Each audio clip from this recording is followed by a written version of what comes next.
I'm Travis. I'm Erin. And we are Our Lively Tribe. Update time. Again. I think we filmed an update to update you, saying we haven't been on YouTube in a while. This is what's going on. And then I didn't post it. I have it on my phone. No, like before that one.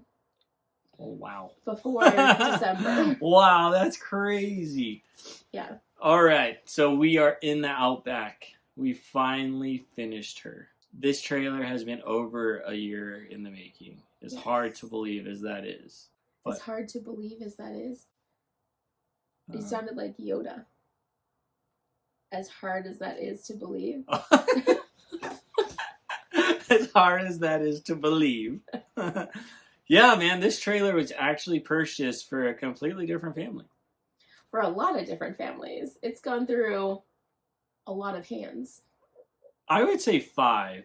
I feel like there was 5 committed families that it fell through. But the first one we purchased it for was a family who's going to full-time, moving back from Hawaii. And right as I got into the build, we'd got it gutted. I think we'd had it painted. It was pretty far along. We were ready to build the front I was room. Just getting ready to build it when when he literally called me as I was screwing in screws. And he's like, I think we decided to do something different. Do you think you can take it over and just sell it at the end? And it was like, sure.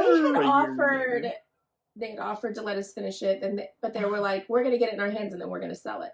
And we were like, well, let us put it out there to our followers and see if there's anybody interested. And we had tons of interest in it, but it's really hard to get a loan for a renovated RV. Yeah. So it went through so many hands. And even went through somebody's hands that contacted us and said, we'll take it. I'll take it. Like, I don't even know what RVing is. Can you move windows? Like, what is this? Cash here. Take my cash. And Travis and I had to be like, I'm sorry, I don't think we're building this rig for you. And that was a really hard. But I think it was also a lesson in what we want our business to be and the intent we have behind it all. And really sticking to that intent and not just giving because somebody has the cash for the RV. We really want it to go to somebody who not only wants it, but needs it. It has to. I want it to be something that's going to change the story, And this person, it was just a want. And that's really hard for me. So it needed to go. And then finally, when it worked, it absolutely worked. And they were able to get the loan they needed, and it just went smoothly. And it gave us direction on where to take the trailer. By that point, I'd built quite a bit of it out, but this things that could still be really changed I hadn't touched yet. So it was perfect timing. Yeah. And then, as some of you may or may not know, we just had to have it sit for a couple months. One of our sons ended up in the hospital on December 4th, and our whole lives stopped. So we were supposed to have this reno complete December 18th to this family. And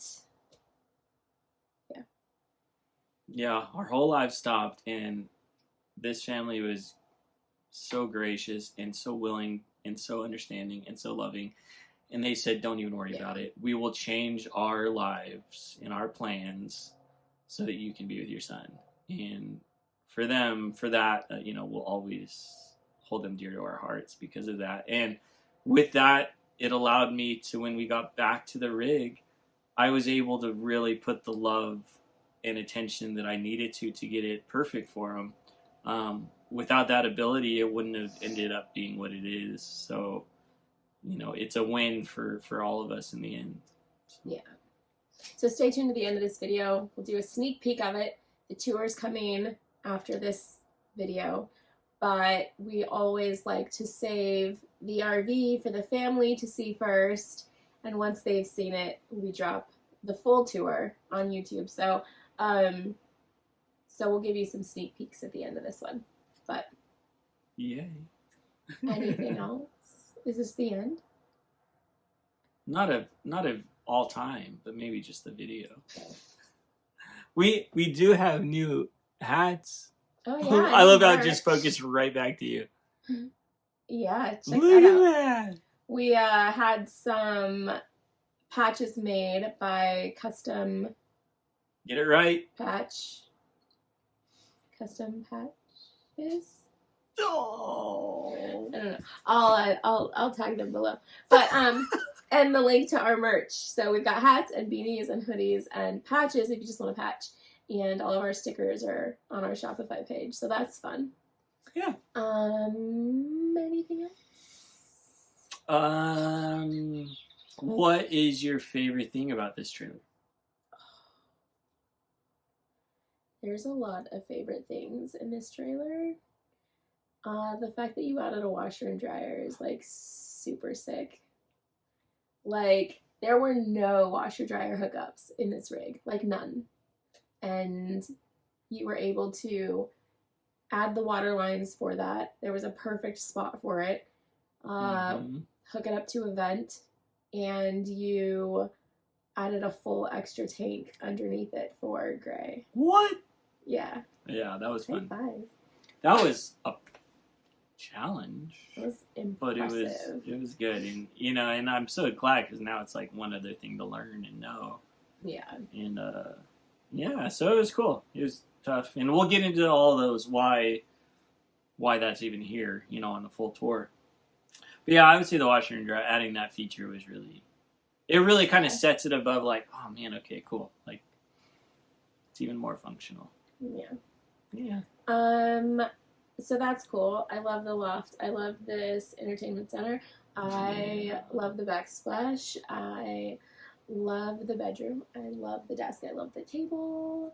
I love everything. Yeah, and that desk, that was like one of the first things I built in here, and I really was psyched on that thing. Yeah, it's been cool. It's a good trailer. I really am stoked on it. And that's one thing, it's like if you're not getting better with every one, what are you doing life for? So I'm definitely proud of this trailer, and I feel like it's our best one yet. So we always say that with each of them. But like I said, like there's unique things in each of them that fit for each family, and I'm like, that's the coolest thing you've ever made. But it fits that family's need, and it's I mean that's exactly why we do this, is to custom make them to fit their needs. And this family had specific needs, and we were able to meet those. And yeah, I can't wait for them to see it, man. And they've been so low key. They've kind of been like, do what you need to do. When you're done, let us know, and we'll get it. I think everyone's low key right now. I think having gone through everything we went through these last 2 months with our son, we've been given so much grace by everybody, and so I don't know, are you going to address that? I told you not to. I said I don't want to talk about it, but I also feel like we have a lot of thank yous to give, and a lot of, there may be people on here that have no idea. Okay, let's jump. We'll do like I know you want to talk about it, but it's not that I want to, but it's a part of life, and So our son ended up in the hospital. He was born with something called KT syndrome, and it's a vascular malformation that affects the right side of his body, from like the waist. Look at you! You know everything about it now. And he was born with it. They actually discovered it in utero, but didn't know exactly what it was. He's our 11-year-old. He's our 11-year-old. 4 boys, so he's the second oldest. And he woke up one morning and was like in excruciating pain that we'd never seen before. And he's had pain here and there. But we instantly knew, oh, something's going on, something's wrong. I had to carry him out to the car. We've never had to do that. And before we knew it, he was on his way to the hospital in an ambulance. He had 3 rounds of morphine, like that. And to tell you the pain. Didn't even touch it at that point. And just put him to sleep. So he was on his way. He went to a local hospital. Then they as quickly as they could, sent him down to Rady's, where he's treated. Rady's in San Diego at the Children's Hospital, which is forever will be one of the greatest places in the world for us now. Yeah. So he ended up down there, and at that point, we'd done a couple quick overnights in the hospital. So Aaron and I were thinking, well, maybe this is just something quick, and it's a little infection that'll get taken care of. And these days started rolling by where it's like, nothing's getting better. He's actually getting worse. And at that point, when I had to call the family, actually, they called me because they follow us and they're like, hey, I want you to know, don't worry about the rig. We'll figure out life. Take care of your family and your son. So yeah, a couple days turned into 2 weeks, right? And at that 2 week point, Jake had not gotten any better. His infection was getting worse. But they were talking about sending us home. Which hospitals, unfortunately, are eager to kind of get you back home.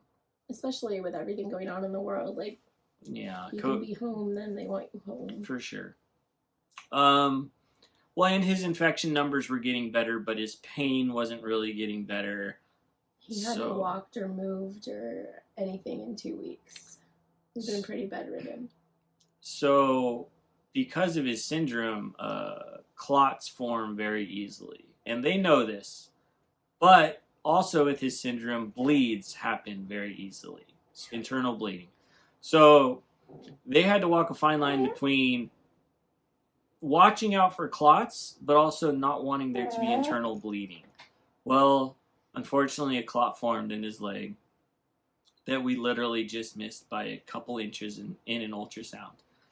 And this was a Friday night.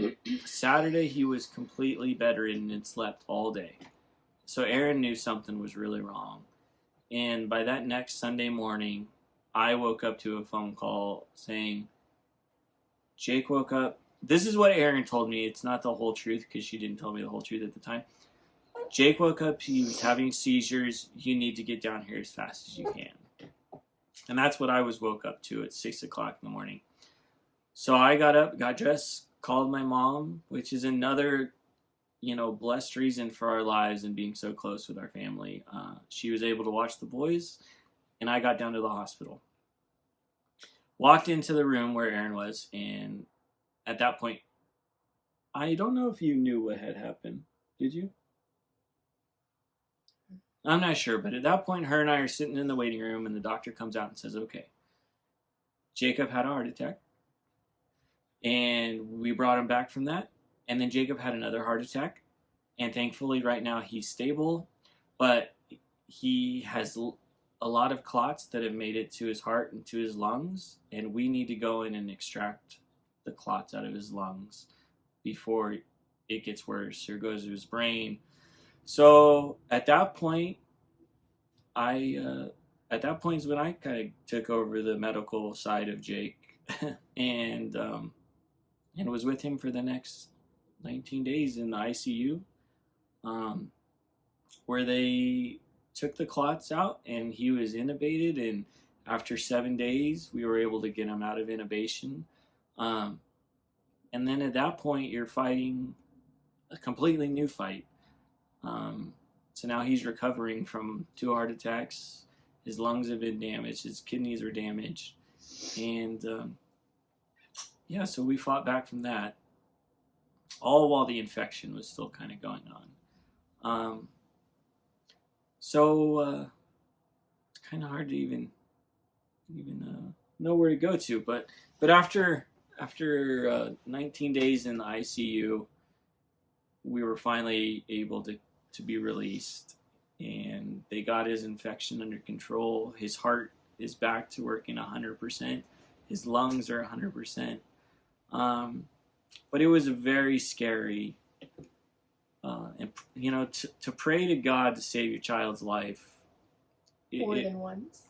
More than once, because this was, over a period of time that we had some really scary moments. It kind of changes everything about life. Changes what's important, changes, what's not important. So, as hard as it was, being on this side of it, it gives me a much more loving look towards life and towards everyone who's in life with us. We're all here for a reason. So, yeah, now we sit. Jake's still not walking. Because his leg, his KT leg, he tends to always pull it against his chest. And he always has. He's always really felt more comfortable with his leg bent.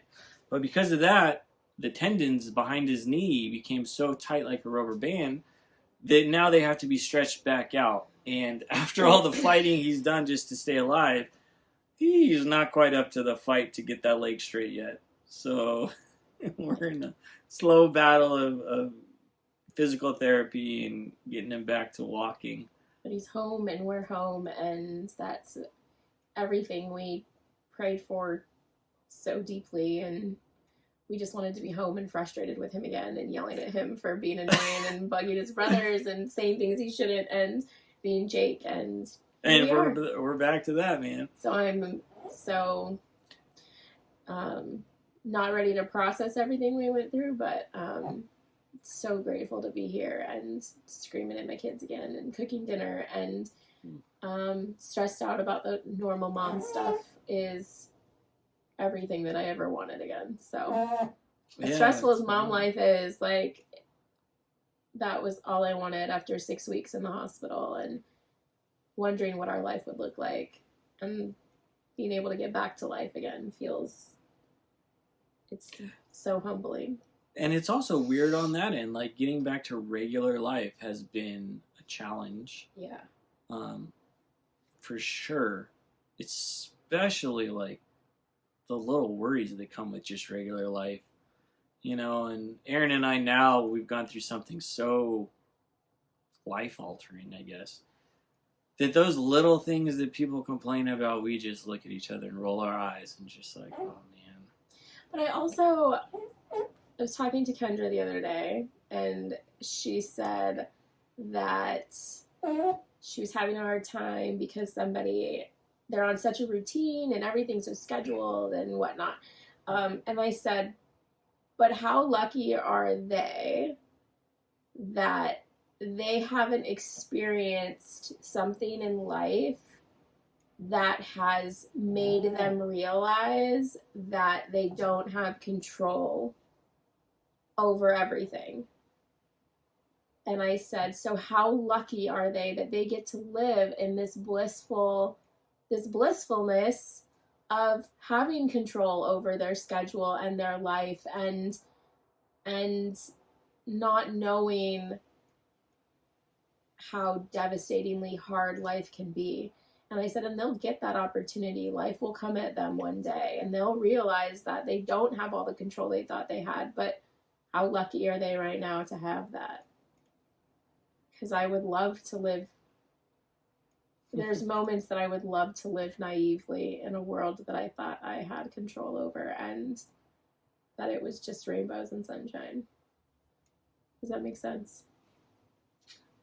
It makes sense. So as hard as it is to communicate with somebody that maybe hasn't gone through something, and when they're complaining about little things, how lucky for them that that's their complaint. Like, and I think I don't think we pointed out. I think we more just like, man, how lucky. No, and I think it's something we mentally absorb, but we don't call them We're out on like, it. We "Are you acknowledge kidding me?" their hardship, but also I think as they're complaining about something that's so minuscule, that is so hard for them right now, I'm like, how lucky for you that that's hard for you right now. Like that grocery shopping or, The Instacart lady didn't get the right Instacart thing, man. Yeah, and making a big I'm deal about it. going to throw my phone at the wall about it. But how lucky are you that that's what you get to complain about? Yeah. I don't And know. at the same end, as we sit here, I couldn't feel more grateful. We're so lucky. We made it through it. It brought us closer together as a family. Did we make it through it? Am I saying things more incorrectly? No, I haven't. Oh, we made it through it. Did you not know that? Here we are, talking about it. There was a moment when we didn't know if we'd make it through it. We literally didn't know if our son would be with us. That's crazy. That is crazy. And he's still here. I'm pretty sure we both yelled at him today. Maybe not. Today's an easy day. That's an interesting text. That is an interesting text. We're filming on your phone. That's funny. Should we pause and read? I don't care what that text is about. I love you. You should probably watch the Insta story I did. But we made it through it. And just thank you if you did follow us through that journey on our Instagram. And I had checked out, but Travis had kind of updated. And we haven't done really a follow-up on Instagram in regards to all of this because it's too hard to go back and talk about when we're trying to move forward. But thank you to all of the random Venmos that we got and GoFundMe contributions and phone calls and texts and an overflowing inbox on Instagram from everybody. The support was amazing, and all of the prayers and the prayer chains that Jake was on, and it was just humbling. Bro, go take a COVID test, yo. I already did. It's negative. I just have a cold. Oh, yeah, so thank you for everything. Thank you for taking time to watch this thing, man. Yeah, so sneak peek is coming right now in a minute. Oh, yeah, we're in an RV video. Yeah, that's right. And then we're going to film the full tour right now and post that as soon as the family gets her. Yay! This is a good one. All right. Peace out.